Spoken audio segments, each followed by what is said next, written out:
warahmatullahi wabarakatuh. Perkenalkan, nama saya Alvina Eliani, kelas 11 Teknik Elektronika Industri SMK Negeri 5 Banjarmasin. Pada kesempatan kali ini, saya akan mengerjakan tugas dari Bapak Sultoni, yaitu tugasnya adalah menyimpulkan atau menjelaskan materi dari pertemuan pertama sampai pertemuan ketiga.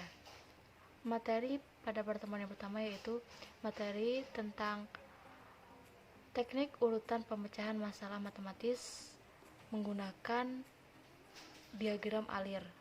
Nah, yang pertama dijelaskan yaitu pemecahan masalah. Pemecahan masalah adalah suatu proses tertentu yang perlu dilaksanakan agar proses penyesuaian tertentu. Nah, yang kedua yang dibahas yaitu diagram alir. Apa sih itu diagram alir?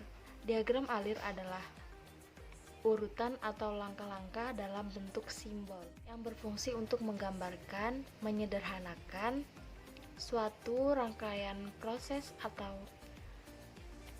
prosedur sehingga dapat mudah dipahami dan mudah dilihat berdasarkan urutan langkah dari proses. Kemudian teknik untuk membuat diagram alir itu apa? Tekniknya adalah yang pertama, memahami masalah. Dari memahami masalah yaitu merujuk apa yang diketahui dan apa yang ditanyakan. Teknik yang kedua yaitu merencanakan penyelesaian.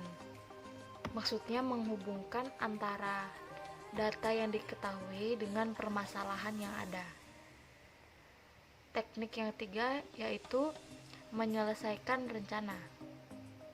Maksud dari teknik ini yaitu menjalankan strategi yang telah dibuat dengan teliti. Langkah yang keempat yaitu memeriksa kembali. Maksudnya itu mengevaluasi dan menganalisis apakah hasilnya itu benar. Nah, materi yang kedua yaitu materi tentang membuat dan menggunakan program dalam menyelesaikan masalah dengan bahasa C. Bahasa program C merupakan salah satu bahasa komputer. Pemrograman C adalah sebuah bahasa pemrograman komputer yang bisa digunakan untuk membuat berbagai aplikasi atau yang disebut General Purpose Programming Language, mulai dari sistem operasi atau Windows, mulai program aplikasi seperti Windows atau Linux, antivirus, software pengolah gambar, sehingga kompiler untuk bahasa program. Langkah-langkah dalam membuat program yaitu yang pertama adalah problem definition. Problem definition adalah menjelaskan atau suatu masalah atau memahami intinya. Langkah kedua yaitu problem analysis. Problem analysis adalah menganalisis suatu masalah. Langkah yang ketiga adalah algoritma. Algoritma adalah langkah-langkah atau urutan menyelesaikan masalah secara berurutan. Langkah yang keempat adalah coding. Coding adalah proses penerjemahan algoritma ke bahasa program yang dipahami oleh komputer. Langkah kelima yaitu testing. Testing adalah proses pengujian apakah suatu program tersebut dapat menyelesaikan masalah. Langkah keenam adalah maintenance. Maintenance adalah proses perbaikan. Ini membahas tugas pertemuan ketiga. Jadi pertemuan ketiga itu diberi tugas berikan 5 contoh menyelesaikan masalah menggunakan diagram alir. Berikan 5 contoh. Sebelum kita memberikan 5 contoh itu, kita harus mengetahui dulu simbol-simbol dari diagram alir tersebut. Simbol yang biasanya muncul itu cuma ada beberapa aja. Yang pertama ini.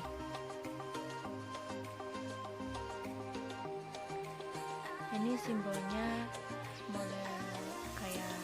persegi panjang gitu. Ini artinya processing symbol atau simbol proses yang berfungsi untuk digunakan untuk menunjukkan kegiatan yang dilakukan oleh komputer.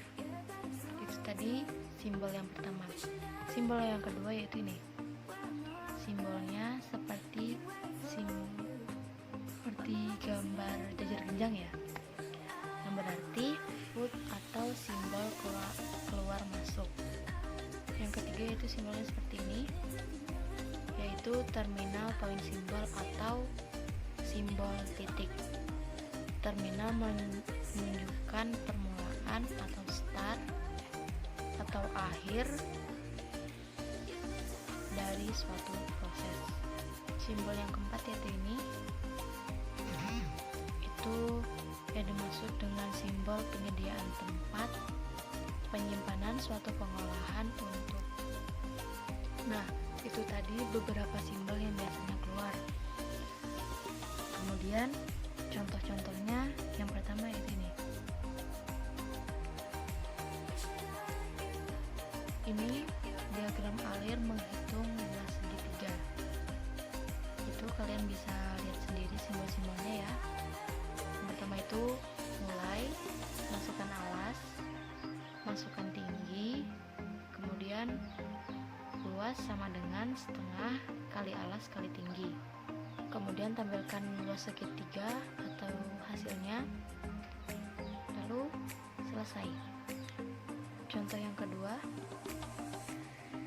ini menghitung luas persegi panjang. Tinggal kalian masukkan start atau mulai, masukkan nilai panjang dan lebar, hitung luasnya dengan rumus luas sama dengan panjang kali lebar. Kemudian tampilkan hasil, lalu selesai. Kemudian contoh yang ketiga ini, menghitung luas alas segitiga. Kalian tinggal langsung aja tulis nilai, lalu masukkan luas dan tinggi, hitung alas dengan rumus A sama dengan luas dibagi tinggi, kemudian hasilnya, dan lalu selesai. Ini contoh keempat, menghitung jajar genjang.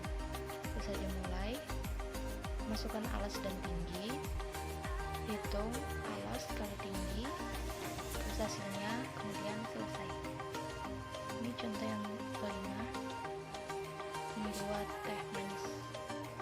Yang pertama mulai, yang kedua gelas sama dengan gula ditambah air, kemudian celupkan teh, lalu aduk dengan sendok, sajikan, dan selesai. Nah, itu tadi penjelasan dari saya. Cukup sekian, terima kasih. Wassalamualaikum warahmatullahi wabarakatuh.